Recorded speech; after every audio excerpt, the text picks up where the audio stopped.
Halo para pionir di seluruh dunia. Selamat datang kembali di saluran informasi kita. Pernahkah kalian bertanya-tanya, mengapa di tengah hiruk-pikuk dunia kripto yang mengejar harga dan listing bursa, Pi Network justru sibuk mengajak kita berbelanja di hari raya?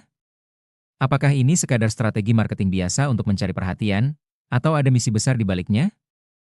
Hari ini, kita akan membedah sebuah laporan mendalam berjudul, Perdagangan Hari Raya Bukanlah Pemasaran, ini adalah pelatihan moneter. Kita akan mengungkap mengapa Pi menggunakan transaksi barang dan jasa sebagai ruang kelas untuk mendidik kita tentang arti uang yang sesungguhnya.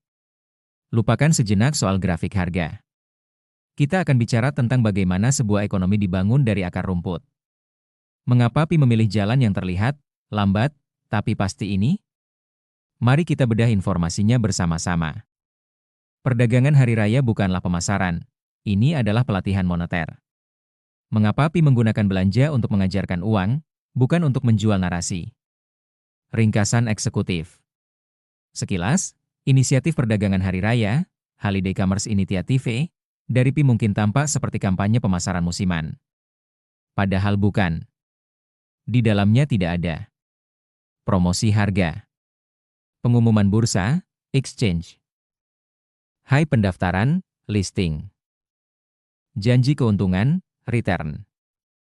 Sebaliknya, Pi mendorong sesuatu yang jauh lebih terencana, menggunakan Pi untuk membeli barang dan jasa nyata.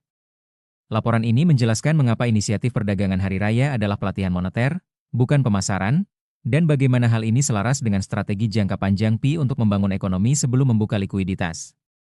Wawasan utama, sebelum sebuah mata uang dapat bersirkulasi bebas, orang-orang harus belajar cara menggunakannya secara bertanggung jawab. 1. Pemasaran mencari perhatian, pelatihan membentuk perilaku. Pemasaran kripto tradisional berfokus pada narasi harga, listing, siklus hype, dan kegembiraan jangka pendek. Inisiatif Pi tidak melakukan itu semua.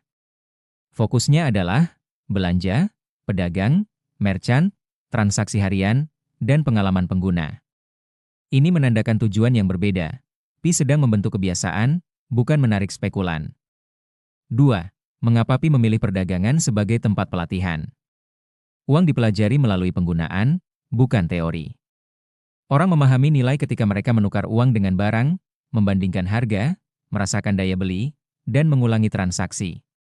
Dengan belanja hari raya menggunakan Pi, nilai menjadi sesuatu yang dialami langsung, bukan abstrak atau berdasarkan grafik. Inilah cara literasi moneter yang nyata terbentuk. 3. Pelatihan moneter versus pendidikan finansial. Pendidikan finansial seringkali mengajarkan apa itu uang dan cara kerja pasar. Pelatihan moneter mengajarkan bagaimana rasanya menggunakan uang, bagaimana perilaku nilai dalam kehidupan sehari-hari, dan mengapa stabilitas harga itu penting. Pendekatan Pi bersifat pengalaman. Beli kopi, beli pakaian, beli jasa, ulangi. Tidak ada buku teks yang bisa menggantikan ini. 4. Mengapa hari raya adalah jendela pelatihan yang sempurna? Hari raya memperkuat frekuensi pengeluaran, pembelian emosional, sensitivitas harga, dan aktivitas pedagang. Ini menjadikannya ideal untuk mengamati cara pengguna membelanjakan uang, cara pedagang menetapkan harga, dan bagaimana memori nilai terbentuk dalam kondisi nyata. Pi tidak mengeksploitasi hari raya untuk hype, melainkan untuk mempercepat pembelajaran. 5. Undian adalah insentif, bukan tujuan. Beberapa orang salah memahami undian, raffle, sebagai tipuan. Kenyataannya, undian berfungsi mendorong partisipasi, menghargai penggunaan, dan mendorong eksplorasi tanpa menjanjikan keuntungan finansial. Hadiah adalah sekunder, perilaku belanja adalah yang utama. Ini memperkuat pesan, Pi untuk digunakan, bukan untuk ditimbun atau dijual cepat, flipad. 6. Mengapa Pi menghindari bicara harga selama acara perdagangan? Perhatikan apa yang tidak dilakukan Pi. Tidak menyebutkan harga Pi, tidak merujuk pada nilai tukar, tidak mendorong spekulasi. Ini disengaja. Berbicara tentang harga mendistorsi perilaku dan merusak pelatihan. Dengan tetap diam soal harga, Pi menjaga fokus pada penilaian berbasis utilitas, kegunaan. 7. Pedagang sebagai instruktur moneter. Dalam ekosistem Pi, pedagang memainkan peran kritis. Mereka menetapkan harga, mencontohkan konsistensi, dan menjadi jangkar ekspektasi nilai. Melalui interaksi berulang, pionir belajar apa yang bisa dibeli dengan Pi dan seperti apa rasanya, nilai yang wajar. 8. Mengapa ini mendahului pembukaan bursa? Exchange. Membuka bursa sebelum pelatihan moneter akan mengalihkan fokus ke spekulasi dan menghapus memori harga. Sebaliknya, pelatihan dulu, likuiditas kemudian. Hal ini memastikan bahwa saat akses keluar dibuka, pengguna berperilaku rasional dan konsensus nilai sudah ada. 9. Paralel historis. Bagaimana uang nyata muncul? Secara historis, mata uang tidak muncul dari bursa saham. Mereka muncul dari pasar, pedagang, perdagangan, dan repetisi. Baru kemudian bank dan pasar valuta asing memformalkan likuiditas. Pi mengikuti pola historis ini secara digital. 10. Mengapa ini disalahartikan sebagai lambat?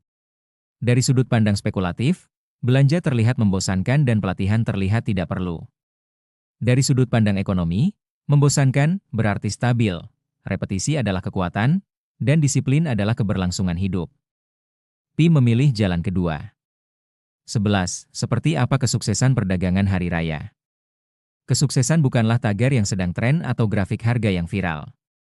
Kesuksesan adalah pionir membelanjakan Pi dengan percaya diri, pedagang menetapkan harga dengan tenang, berkurangnya pertanyaan, kapan jual, dan lebih banyak cerita tentang apa yang saya beli. Itulah kematangan moneter. 12. Hubungan dengan GCV, Global Consensus Value. GCV tidak bisa sekadar dideklarasikan. Ia harus dialami, diperkuat, dan diingat. Perdagangan hari raya menciptakan titik acuan bersama dan memori harga kolektif. Inilah cara konsensus terbentuk secara organik. 13. Mengapa ini bukan acara sekali jalan? Ini adalah pola dasar, latihan, dan tonggak sejarah perilaku. Gelombang perdagangan di masa depan akan memperluas cakupan pedagang, memperdalam pola penggunaan, dan menormalisasi Pi sebagai uang. 14. Apa yang terjadi setelah pelatihan? Setelah perilaku moneter stabil, jalur keluar dapat diperlebar, bursa dapat berintegrasi secara bertanggung jawab, dan likuiditas dapat berkembang dengan aman. Pelatihan mengurangi risiko, dan pengurangan risiko memungkinkan kebebasan. 15. Kesimpulan, belanja adalah ruang kelas bagi uang. Pi memahami sesuatu yang diabaikan banyak proyek, uang dipelajari dengan melakukan, bukan dengan berdagang. Inisiatif perdagangan hari raya adalah pengkondisian perilaku dan latihan ekonomi. Pada saat pasar terbuka sepenuhnya, pengguna Pi tidak akan bertanya, berapa nilai Pi? Mereka sudah akan tahu jawabannya. Dari pembahasan tadi, satu hal yang menjadi sangat jelas, Pi Network tidak sedang membangun aset spekulasi, melainkan sedang mencetak sejarah moneter baru. Holiday Commerce Initiative atau inisiatif perdagangan hari raya ini adalah latihan bagi kita semua, pionir dan pedagang, untuk membentuk konsensus nilai secara alami sebelum gerbang likuiditas benar-benar dibuka. Melalui belanja, kita belajar. Melalui transaksi, kita menciptakan stabilitas. Pada akhirnya, kesuksesan Pi tidak diukur dari seberapa viral tagar kita di media sosial, tapi dari seberapa percaya diri Anda menggunakan Pi untuk kebutuhan sehari-hari. Ketika pasar terbuka sepenuhnya nanti, kita tidak akan lagi bertanya, berapa harga Pi hari ini, karena kita sudah tahu nilainya melalui pengalaman nyata. Terima kasih sudah menyimak video ini sampai selesai. Jangan lupa bagikan pendapat kalian di kolom komentar. Barang apa yang sudah atau ingin kalian beli menggunakan Pi di masa perdagangan ini? Salam pionir, dan sampai jumpa di informasi berikutnya. GCV akan indah pada waktunya.